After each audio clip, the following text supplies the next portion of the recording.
Capítulo 22 Salvos do naufrágio. Estava eu mais uma vez no meio do rio. Quantas vezes já havia feito a travessia naquele local era difícil saber. Nas proximidades de onde eu estava, havia muitas e pequenas ilhas.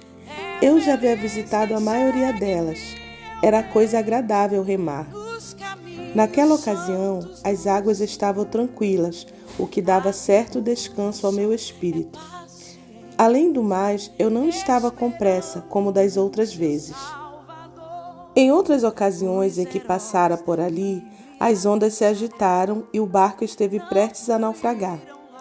Só pela proteção divina eu havia escapado. A embarcação que eu usava fora-me emprestada por um jovem irmão que era pescador. Eu vinha da outra margem do rio, onde fora orar por um doente. Se colocasse a mão sobre os olhos para protegê-los do sol e olhasse para a margem, poderia ver onde iria ancorar. Porém, naquele momento, de modo repentino, fui envolvido por um ciclone. De onde ele veio, eu não sei até hoje. Somente senti que o barco se levantou e tudo começou a girar com tremenda velocidade. Quanto tempo durou, eu também não sei. Apenas sei que fui envolvido pela escuridão no meio das águas. Assustei-me ao sentir a água fria. Só então me apercebi de que o barco estava distante de mim, quebrado com o fundo para cima. A situação era perigosa. Olhei para a terra e calculei que levaria 1 hora nadando até alcançar a margem. Porém, para chegar até lá, eu tinha de passar entre os jacarés que estavam dormindo ao sol na margem do rio. Talvez não acordasse aquela hora, mas eu não tinha certeza disso. O pensamento de que algum cardume de piranhas aparecesse ou que outro animal me atacasse veio à mente. O barco fora-me emprestado por um pobre pescador. Como eu poderia voltar sem ele, se era todo o patrimônio de que aquele homem dispunha, o ganha-pão da família? Porém, não fui capaz de desviá-lo, nem seria capaz de rebocá-lo. Podia dar-me por feliz se conseguisse alcançar terra firme. Depois pensaria em vir buscá-lo. Orei ao Senhor pedindo-lhe que me ajudasse a alcançar a praia. Comecei a nadar devagar, para não esgotar minhas forças. Porém, quanto mais eu nadava, mais parecia que eu me distanciava da terra. Quando cheguei à altura do bando de jacarés, nadei o mais depressa que pude.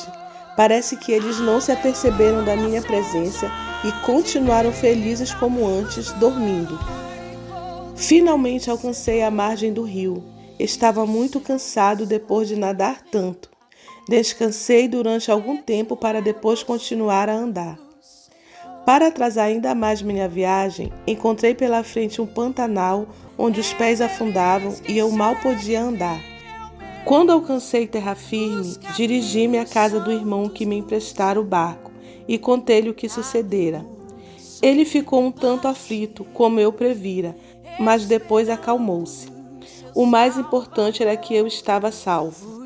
Pedimos ao vizinho, também pescador, seu barco emprestado e fomos até onde estava o outro emborcado. Prendemos o barco quebrado ao barco do vizinho e o rebocamos até a praia. Ali conseguimos desviar o barco, porém os remos haviam desaparecido. É claro que indenizei os prejuízos. Considerando as necessidades do trabalho que exigiam viagens longas pelos rios, compreendi que dessa forma o trabalho do Senhor pouco avançaria. Os pequenos barcos eram difíceis de ser governados nos trechos mais largos do rio. Não tinham segurança nem velocidade.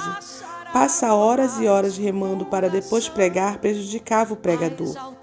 Com um pequeno barco, eu não podia visitar todas as congregações como era necessário. Senti então que era a direção do Senhor eu voltar a Belém para expor as dificuldades aos irmãos e, ao mesmo tempo, sugeri a compra de um barco grande, à vela. Eu sabia que um barco grande custaria muito dinheiro. Sabia também que os irmãos eram pobres, porém disse-lhes que tínhamos um Pai rico no céu, e se fosse essa a sua vontade, Ele nos ajudaria na questão econômica. Oramos ao Senhor buscando a confirmação de que estávamos no centro da sua vontade. Logo que tivemos essa certeza, todas as congregações se interessaram pelo projeto.